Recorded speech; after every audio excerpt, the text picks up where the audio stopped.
Lahat tayo ay gustong malaman ng ating hinaharap at kapalaran. Ano nga bang nakaguhit sa aking kapalaran para sa taong 2024? Sagittarius.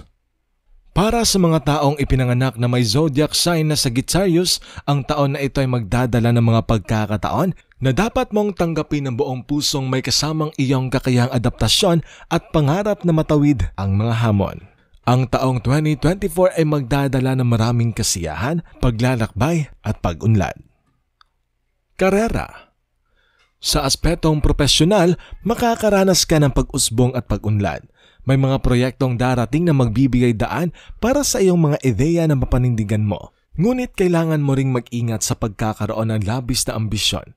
Mag-focus sa pagkakamit ng iyong mga layunin at palaging maging handa sa mga oportunidad na darating sa iyong buhay ngayong taong ito.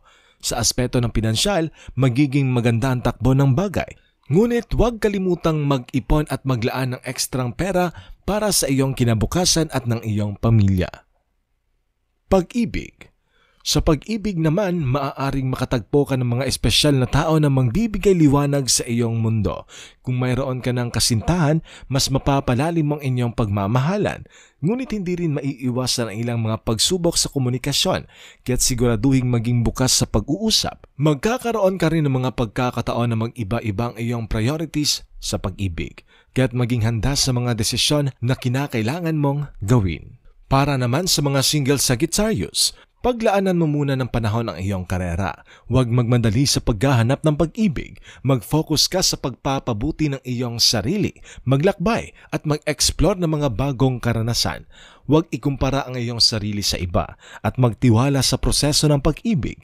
Mahalin ang sarili, maging bukas sa pagkakaibigan. Darating ang tamang tao sa tamang oras. Kalusugan.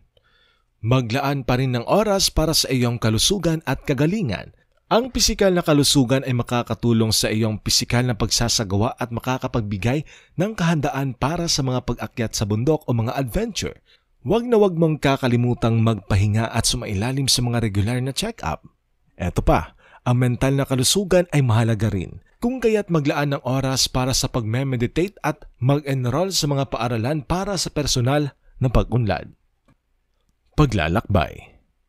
Sa aspeto ng paglalakbay at pakikipagsapalaran, ang taong 2024 ay magdudulot ng maraming kakaibang karanasan.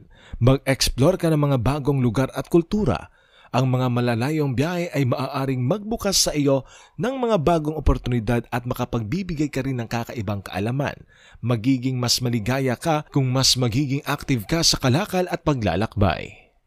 Ang mga swerteng kulay para sa iyo sa Sagittarius ay pula at lila. Ang mga swerteng numero naman ay 3, 9 at 12. Huwag kalimutang isuot ang mga kulay na ito sa mga importanteng okasyon at mga petsang nabanggit para magkaroon ka ng mas maraming swerte sa taong ito. Sa kabila ng mga magagandang oportunidad, mahalaga rin ang pag-iingat. Huwag magpadala sa sobrang pagiging makulit o impulsive. Tandaan na sa bawat aksyon ay may consequence. Iwasan ang sobrang paggastos at huwag makalimot maglaan ng panahon para sa iyong sarili at pamilya.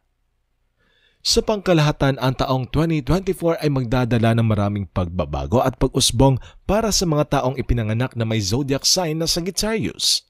Huwag mong kalimutan na ang iyong likas na lakas ay nasa iyong positibong pananaw at kakayahan na mag-adapt sa mga pagbabago. Maging handa sa mga oportunidad at hamon na darating sa iyong taon. At huwag kalimutan na mahalin ang iyong sarili habang inihahatid mo ang pinakamahusay na bersyon mo sa mundo.